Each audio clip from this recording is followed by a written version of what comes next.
All right, everyone. UConn back in Connecticut after a very surprising trip to Maui for a lot of people. So joining us to break it all down is ESPN's Seth Greenberg. So Seth, thanks for coming on and welcome back to the podcast.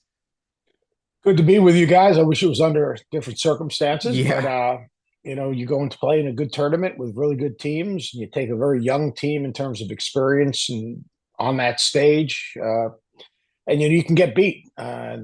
And I think it just kind of proves what has been accomplished over the last 2 years is pretty remarkable. for sure. But you're replacing really key pieces, and right now the puzzle is still a work in progress. So Seth, leading up to this, I mean, UConn had, I think it was 4 bye games going into this tournament in Maui. I know sometimes those kind of mask some of the warts that, maybe came out in Maui. Heading into this tournament, had you seen any signs for concern for this UConn team heading over to Maui before it began? I said right on ESPN they were the biggest question mark of any of the teams in Maui. They played 4 exhibition games. I mean, that's really Yeah. what they did. They were exhibition games, so which they needed to play because they lost 4 guys to the NBA. Mhm. They only had one returning starter, Alex Caravan. He was going to be in a new role.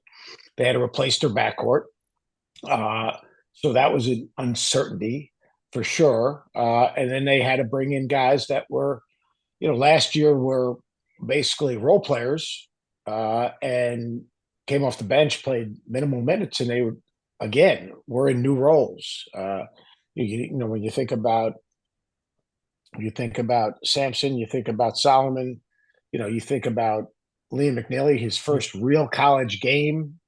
You think about Aiden Mahaney and even Hassan, even though Hassan had a big part of the success that they had in a new role. Mhm. So, I mean, going into the tournament, I said it, and people looked at me like I was crazy. I said, they're like the Riddler, a big question mark. Yeah. I mean, look, Dan Hurley is a world class coach, but it takes time to develop the intangibles uh, that you need to compete against really good teams. And that's exactly what they did. They played against really good teams. The first 2 games, they had a legitimate chance of winning. Some things happened that you'd obviously like not to have happened, Mhm. but they played well enough to win against you know good teams. And then the last day, Alex going down at the end obviously didn't help. They still it was a 5 point game with I don't know how much time left. That they were still in position to win the game, but they got a guard, and it starts with the ability to guard on the perimeter. If you can't guard the ball, you can't guard. If you can't guard the ball, your defense is suspect. You've got to keep the ball out of the lane. You got to set your defense, and you got to control the ball at the point of attack. And their backcourt has been outplayed. I think that you know Dan's got to take a step back. He's got to look where they're at. I think they got pieces. I think they're going to be a good team. One game Alex goes basically over, makes one Mhm. field goal. Um, the last game, Liam. I mean, I yeah, Yeah, Liam. Liam. Liam, I can't keep. I got too many McNeelys. There's an Isaac McNeely at Virginia. See, I have to know more than one team. Yeah. But Liam, could make a shot. Got good shots. Could make a shot.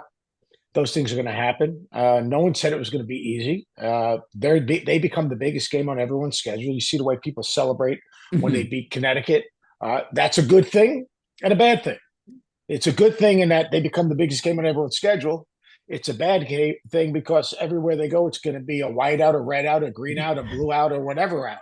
I mean, so they become the villain, Yeah, and for they've sure. become the guy at the top of the hill that everyone wants to knock off. So you're going to get everyone's best effort. That's just the way it is. And this team, with a new identity in a lot of ways, and new players that are new roles that weren't part of those 2 national championships, Yep. but are being held accountable to that standard. Uh, I think it's going to be a work in progress. When you look at the 3 games in Maui, what kind of surprised you most about the performance? Was it the defense? Because that to me, just from watching, really stood out to me as an area where, obviously knew they were going to need to improve upon that as the year went along, but wasn't quite expecting it to be at the level it was over those 3 days. Yeah, it was without a doubt, it was the defense. Their inability to defend the three, their inability to defend the ball. Again, why did people shoot? They shot 50 and 40 against them, basically. I don't know the exact numbers. Yeah. So how do you get those threes? If you can't guard the ball and people get in the lane and they make one more, Those are step in threes. So you're giving up step in threes, you have a problem. All right.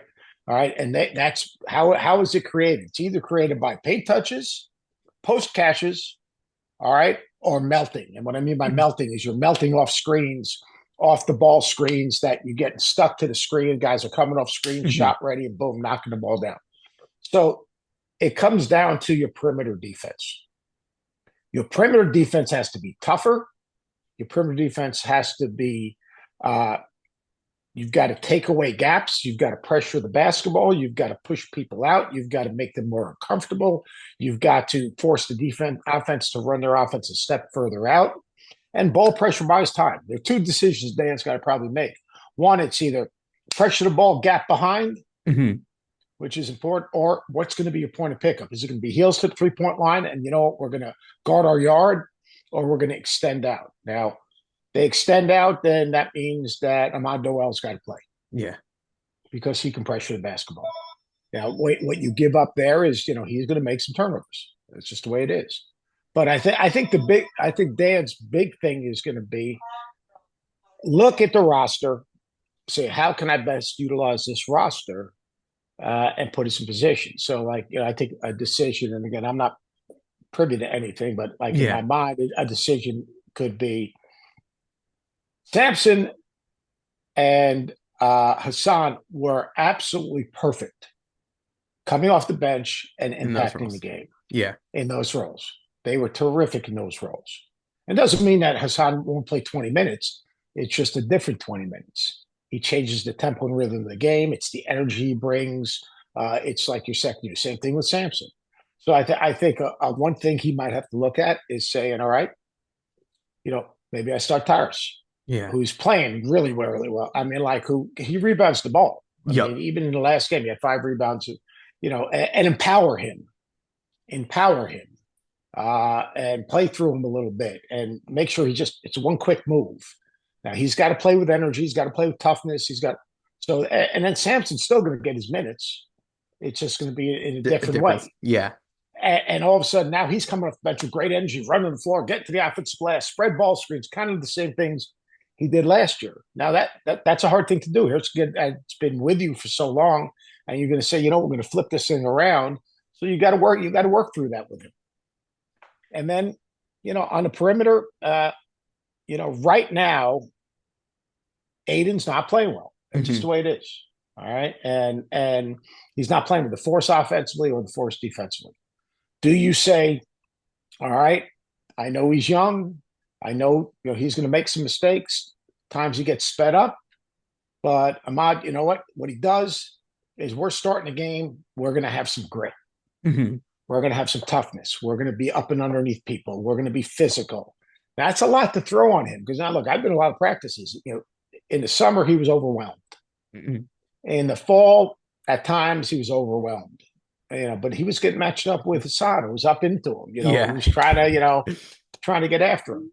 But I think those two things are interesting. Now, Jaden was having a great fall. Yeah.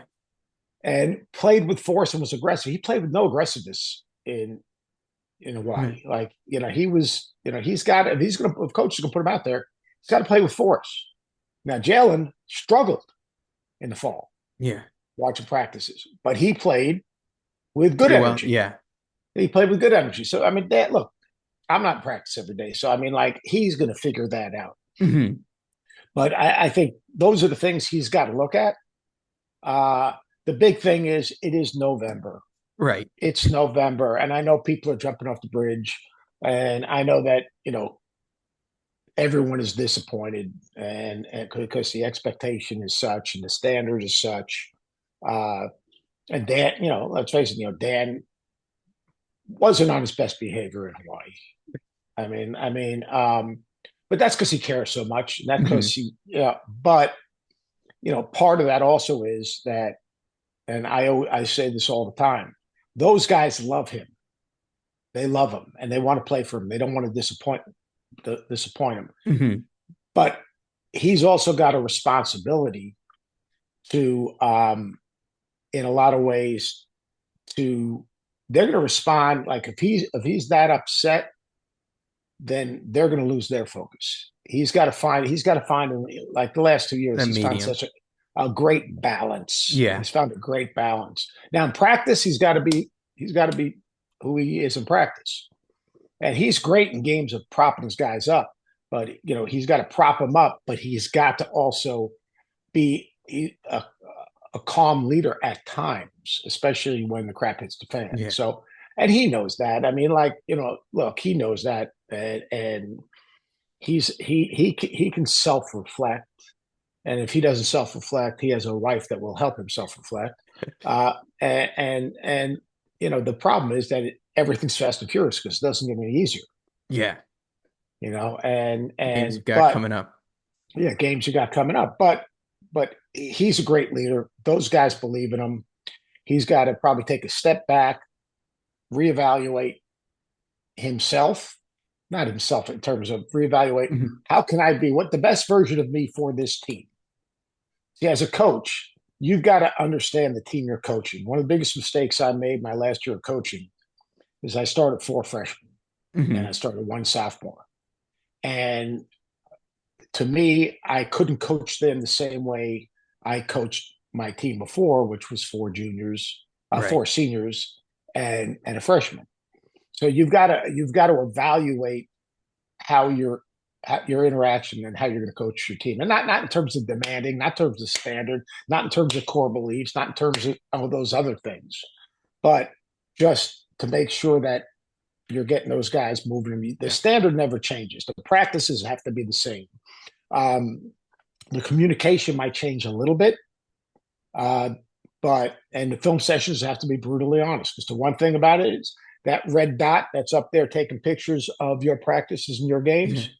All right, it don't lie. Right. All right. The film doesn't lie, so the accountability has got to be there. But how you present that to them sometimes has to vary a little bit, Definitely. depending on the makeup of the personalities of your team. And look, they got a great coaching staff. I mean, Kamani is great, Luke's great, and Tom's great, and they'll fix it. They'll fix it. Um, but I was not surprised, and I don't want to be redundant.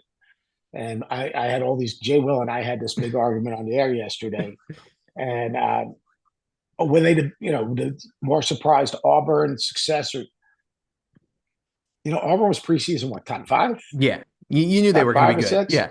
They were going to be good. They have 8 seniors. Me personally, and I've been in enough practices, and I love what they do, and I still thought that there were questions. Yeah. You're relying on the sophomore class to make that jump. Yep. You're relying on a guy that came in playing a totally different style from St. Mary's. You're asking Alex now to be the focal point. You're asking a freshman who's a big time prospect, um, who's banged up preseason a little bit, to just make a seamless transition. Yeah. That's a lot. There's a lot of things. There's a lot of pieces that have to fit together. For So sure. I mean, it's going to take a little bit of time, and and he's not going to be patient. He's got to be demanding, but he's also got to understand. It's kind of we're going back to you better get us now. Looking to add some local flavor to your lineup? Martin Rosals is the MVP of your game day spread and a slam dunk for any occasion. Proudly made in hard-hit New Britain, their famous kielbasa and hot dogs have been a fan favorite for over 96 years. You can find their products in grocery stores across the state or have them delivered directly to your home court, coast to coast, via martinrosal.com.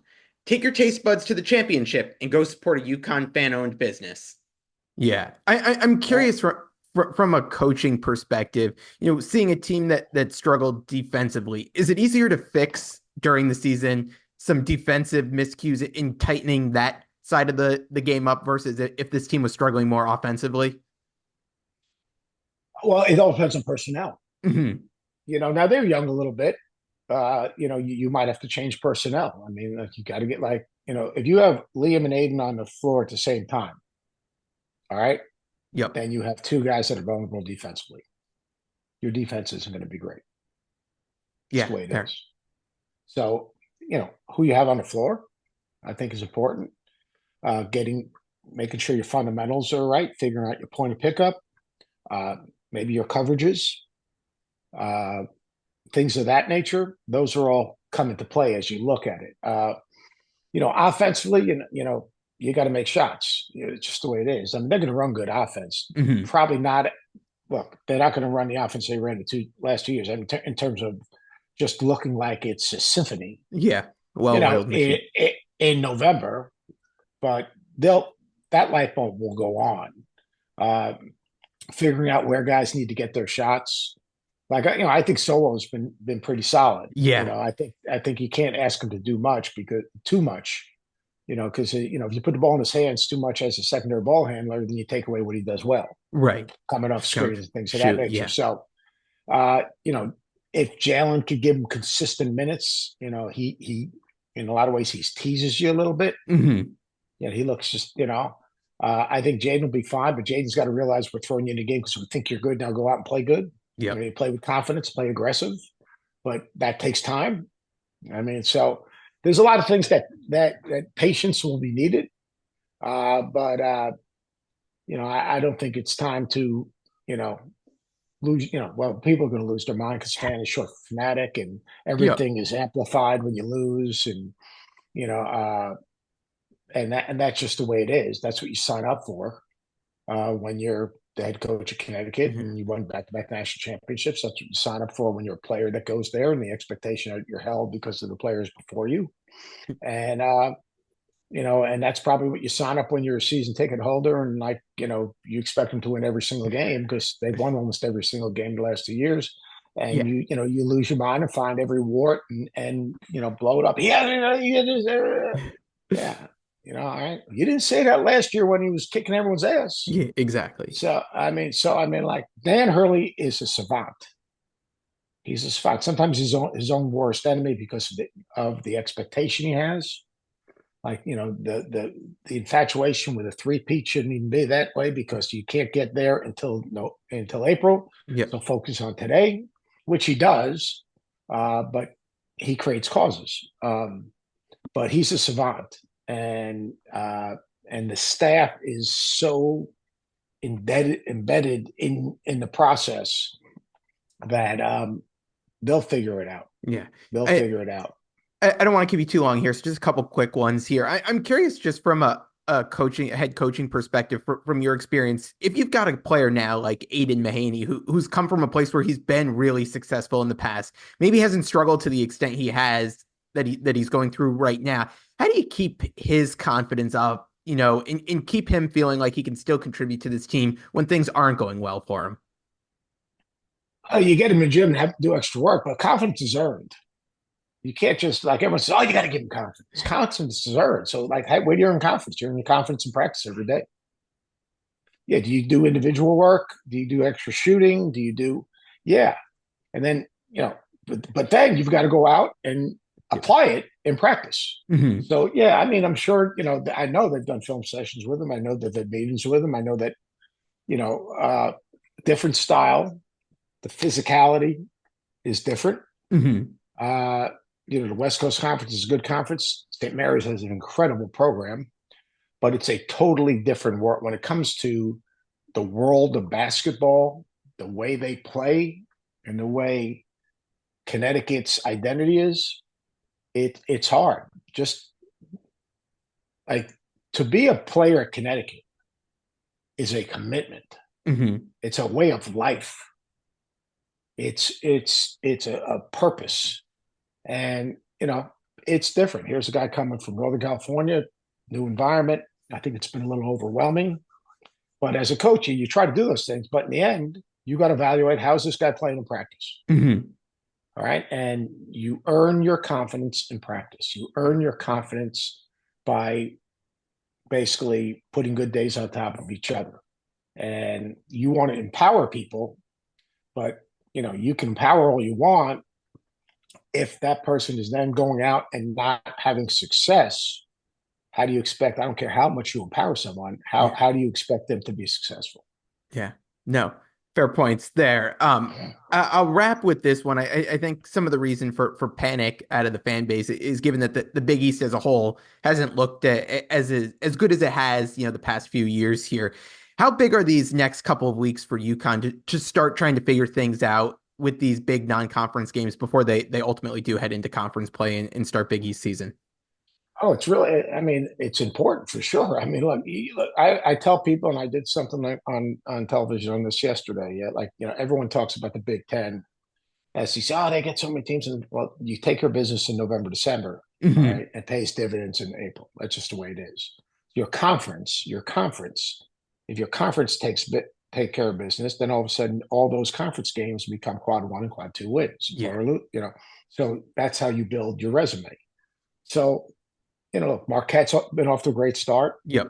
The league as a whole, not as good, probably. Creighton isn't playing as well. The depth of the league doesn't look like maybe the bottom's a little bit better. You look at the way DePaul's playing, Yeah. Georgetown's a little bit better. Providence has stumbled a little bit. So, I mean, the league in general rating isn't as high. So, yeah, someone's got to Yeah. have marquee wins in the league.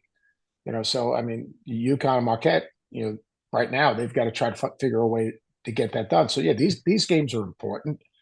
The season's a journey; it's not a destination, Hmm. and there are no guarantees. So in the end, like today, if they're practicing tomorrow, they got to get better today. That's just the way it is. And you got to learn from the past and get to the next play. And I think that's a big thing with you know what Danny has to communicate to these guys is and himself. Yeah, we've got to take what happened. It happened. Hmm. It's real. All right. What do we have to put a band-aid on? What do we have to fix? And then what we got to do? All right, we got to clean slate it and get to the Yeah. next play. Yep. Like so, those three games can't be our hangover in terms of so if someone makes a turnover in the beginning of the game or something bad goes, oh shit, here we go again. It's got to be, hey, let's go.